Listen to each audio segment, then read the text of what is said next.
My name is Chris Stelman. I'm a marketing major and a senior at Salisbury University and a sponsored surfer. So what up? I grew up in New Jersey surfing Casino Pier, and I just started because I've done everything else, snowboarding and skateboarding, and grew up on that. And I lived so close to the beach, and I wanted to get into it. And me and my friend were just like, let's do it. Seventh grade. Sponsoring, you got to, it's more about promoting yourself. So I kind of built my resume up with pictures of videos and contest results, and then I started sending them into companies. I started doing more contests during high school because I wanted to get my name out there and hopefully get some more sponsors and just some recognition throughout the state and maybe even the whole area, the whole East Coast. And so that's why I started doing contests. And I first started off with freestyle watches and fuel clothing, and they pretty much sponsored me all through high school. And then I picked up Decibel surfboards my senior year, and then I started getting free surfboards as a senior, and kept going with that as long as I could, and the company kind of fell through.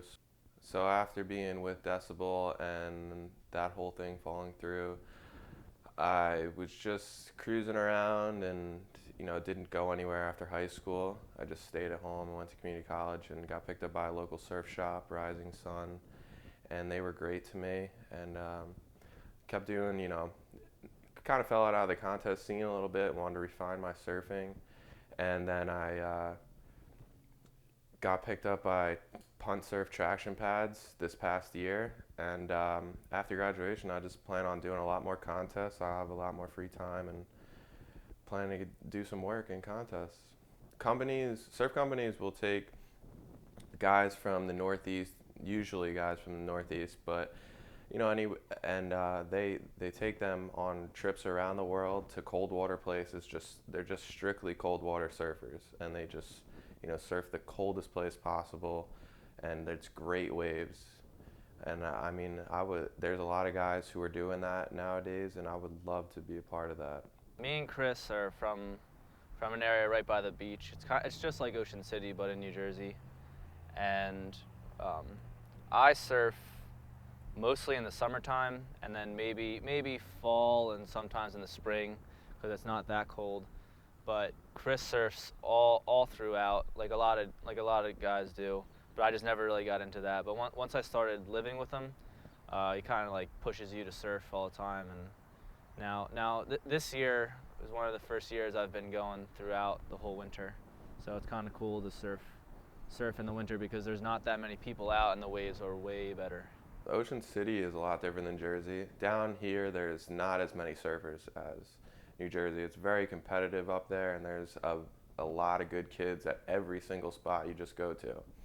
And it makes it harder for to get recognized in New Jersey. Here, it's a little bit different. There's a core group of people who you see in every day at the water, and nothing really changes. It's a small state and a small coastline, and that's the main difference is the quality surfers and the number of people who actually surf from Jersey to here. It's just completely different. It's a whole different atmosphere. And the wave here is a lot different than waves in Jersey. The waves here, especially in Ocean City, is very heavy, and when it gets big, it breaks boards and it breaks bones, and it does some damage. The hardest part for me is wearing the wetsuits because, like I said, I'm used to surfing in the summertime where you don't even have a wetsuit. And when I do wear a wetsuit, it's usually in the fall or spring, and it's only a 3.2 millimeter, so it's a lot thinner, and you can't really even like feel it. But these ones are like 6-7 mil, and there's times where I've gone out with him, and I'm like struggling to get out there, and he's already like cutting through waves. I'm just like, oh fuck this. It's rough. So it can be hard, definitely, but I guess the rewards are a lot better. The waves are like a lot better rides, less people out. And the people who are out are like Chris's level. They're all good surfers. At Salisbury, I definitely don't get to surf as much as I'd like to. Compared to back home, I used to live 15 minutes away from the beach. I could ride my bike there, and now it's a 40-minute drive, So it definitely limits me in class schedule, work, and everything.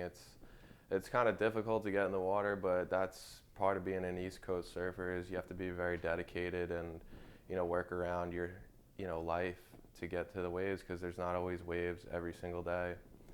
So you just got to be on it. Of the future, I see myself having a pretty good job, making good money, up in New England, snowboarding, surfing, just having the best life, probably married soon. And surfing, my surfing goals in the future are just keep progressing and just doing what I do. Hopefully, get recognition for my surfing, and that's the main goal. I'll just say this. Surfing comes before everything. It's the number one priority. And I've always kept that motto in my life, and I will try and keep that part of my life. If I can surf the rest of my life, I'll be happy.